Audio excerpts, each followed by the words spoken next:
ಎಲ್ಲರೂ ಕೂಡ ಕೇಳಿಸ್ಕೊಳ್ಬೇಕಾದಂಥ ಒಂದು ಪುಣ್ಯದ ಕತೆ. ಇವತ್ತು ದೇವಸ್ಥಾನದ ಹೊರಗಡೆ ಇದ್ದಂಥ ಒಂದು ಹಣ್ಣು, ಒಂದು ಹೂವು ದೇವಸ್ಥಾನದ ಒಳಗಡೆ ಹೋದ ತಕ್ಷಣ ಅದು ಪ್ರಸಾದವಾಗಿ ಪರಿವರ್ತನೆ ಆಗುತ್ತೆ ಅಂತ ನಮ್ಮೆಲ್ಲರ ನಂಬಿಕೆ. ಎಲ್ಲೋ ಬಿದ್ದಿದ್ದಂಥ ಕಲ್ಲು ಶಿಲೆಯಾಗಿ ಕಲೆಯಿಂದ ಅರಳಿ ದೇವಸ್ಥಾನದೊಳಗಡೆ ಹೋದಾಗ ದೇವರಾಗುತ್ತೆ ಅನ್ನೋ ನಂಬಿಕೆ ನಮ್ಮದು. ಆದರೆ ಸಾವಿರಾರು ವರ್ಷಗಳಿಂದ ಮನುಷ್ಯ ದೇವಸ್ಥಾನಕ್ಕೆ ಹೋಗ್ತಾ ಇದ್ದಾನೆ, ಹೊರಗಡೆ ಬರುವಾಗ ಮನುಷ್ಯರಾಗಿ ಬರಲೇ ಇಲ್ಲ. ಎಲ್ಲಿ ನೋಡು ಅಹಂಕಾರ, ಜಾತಿ, ಧರ್ಮ, ಮೇಲು ಕೀಳು ಅನ್ನುವಂಥ ಸಣ್ಣತನದ ಆ ಮನುಷ್ಯನ ಅಹಂಕಾರವೇ ಇವತ್ತು ಎಲ್ಲರನ್ನ ಕೊಲ್ತಾ ಇದೆ. ಒಬ್ಬ ರಾಜ 4 ಜನ ಹುಡುಗರನ್ನ ಕರೆದಂತೆ.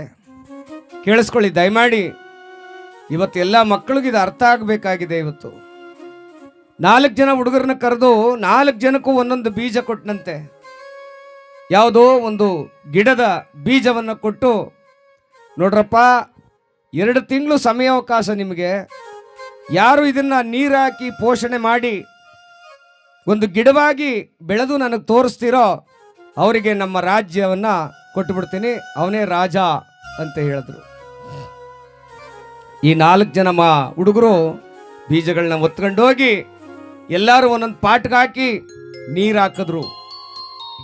ಆ 3 ಜನ ಹುಡುಗರ ಆ ಪಾಟಲ್ಲಿ ಇದ್ದಂಥ ಬೀಜಗಳೆಲ್ಲ ಗಿಡವಾಗಿ ಒಳ್ಳೊಳ್ಳೆ ಹೂಗಳನ್ನು ಬಿಡ್ತಂತೆ. 2 ತಿಂಗಳಲ್ಲಿ ಸಂತೋಷ ಆಗೋಯ್ತು. ಈ 4ನೇ ಹುಡುಗ ಇದ್ನಲ್ಲ, ಆ ಹುಡುಗನ ಅವನು ಕೊಟ್ಟಿದ್ದಂಥ ಬೀಜ ಎಷ್ಟೇ ನೀರು ಹಾಕಿ ಗೊಬ್ಬರ ಹಾಕಿದ್ರು ಕೂಡ ಅದು ಬೆಳಿಲೇ ಇಲ್ಲ. ರಾಜ ಕರೆಸದ್ನಂತೆ ಎಲ್ಲರನ್ನೂ, ತಗೊಂಬರ್ರಪ್ಪ ಅಂದಾಗ 4 ಜನ ಬಂದ್ರಂತೆ. 3 ಜನ ಕೊಟ್ಟಿದ್ದಂಥ ಆ ಬೀಜಗಳೆಲ್ಲ ಹೂವಾಗಿ ಮರವಾಗಿತ್ತು.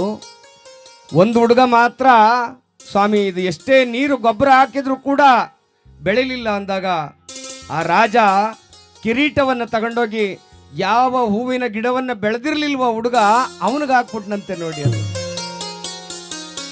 ಈ 3 ಜನ ರೊಚ್ಚಿಗೆದ್ದು ಬಿಟ್ರು. ಏನು ಸ್ವಾಮಿ, ನಾವು ಇಷ್ಟೊಂದು ಕಷ್ಟಪಟ್ಟು ಹೂವಿನ ಗಿಡ ಬೆಳೆಸಿದ್ದೀವಿ, ಅವನು ಬೆಳೆಸ್ತಿರೋನಿಗೆ ನೀವು ಕಿರೀಟ ಹಾಕ್ಬಿಟ್ರಲ್ಲ, ರಾಜನ್ ಮಾಡಿಬಿಟ್ರಲ್ಲ ಅಂದಾಗ, ನೀವು 3 ಜನ ದೊಡ್ಡ ಅಯೋಗ್ಯರು. ನೀವು ಅವನೊಬ್ಬನೇ ಸಾಚಾ ಸತ್ಯವಂತ. ಹೆಂಗ್ ಸ್ವಾಮಿ ಅಂದಾಗ, ನಾನು 4 ಜನಕ್ಕೂ ಕೂಡ ಬೆಳೆದೇ ಇರ್ತಕ್ಕಂಥ ಬೀಜ ಕೊಟ್ಟಿದ್ದೆ.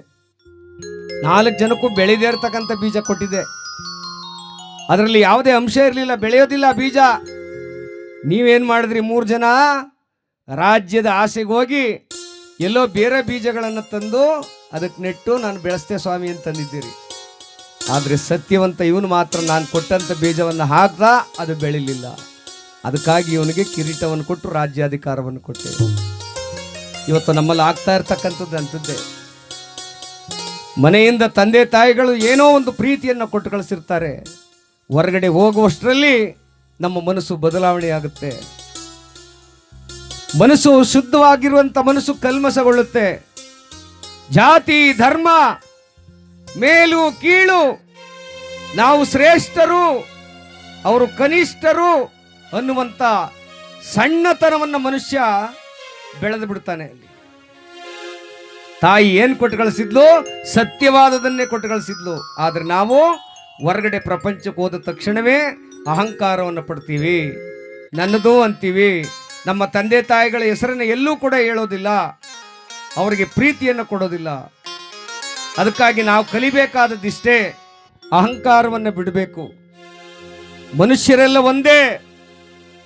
ರಾಷ್ಟ್ರಕವಿ ಕುವೆಂಪುರವರು ಹೇಳಿದ್ರು ಏನಂತ, ಮನುಷ್ಯ ಹುಟ್ಟುವಾಗ ವಿಶ್ವಮಾನವನಾಗಿ ಹುಟ್ಟುತ್ತಾನೆ, ಬೆಳೀತಾ ಬೆಳೀತಾ ಬೆಳೀತಾ ಅಲ್ಪಮಾನವನಾಗ್ಬಿಡ್ತಾನೆ ಅಂತೇಳಿ. ಅಲ್ಪಮಾನವನಾಗ್ಬಿಡ್ತಾನೆ ಅಂತೇಳಿ.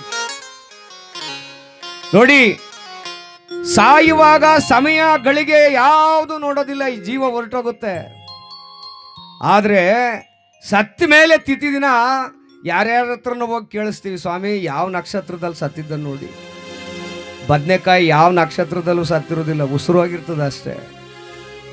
ನಮ್ಮ ಮನಸ್ಸಿನೊಳಗಡೆ ಅವರು ಮನಸ್ಸನ್ನು ಕಲಹ ಮಾಡಿಲ್ಲ, ಮೆದುಳನ್ನ ಸರ್ವನಾಶ ಮಾಡ್ತಾ ಇದ್ದಾರೆ. ನಮಗೆ ಅದನ್ನ ಬಿಡಬೇಕು. ಈ ಭೂಮಿ ಮೇಲೆ ಮನುಷ್ಯರೆಲ್ಲ ಒಂದೇ. ಅದಕ್ಕೆ ಕರುಣೆಯನ್ನ ಬುದ್ಧ ಕೊಟ್ಟ, ಮಾನವತೆಯನ್ನ ಅಂಬೇಡ್ಕರ್ ಕೊಟ್ಟರು. ಹಾಗೆ ಮನುಜರೆಲ್ಲ ಒಂದೇ ಅಂತಕ್ಕಂಥ ಸಂದೇಶವನ್ನು ಕೊಟ್ಟವರು ಬಸವಣ್ಣನವರು. ಅವರ ಸ್ಮರಣೆಯನ್ನು ಮಾಡಬೇಕು.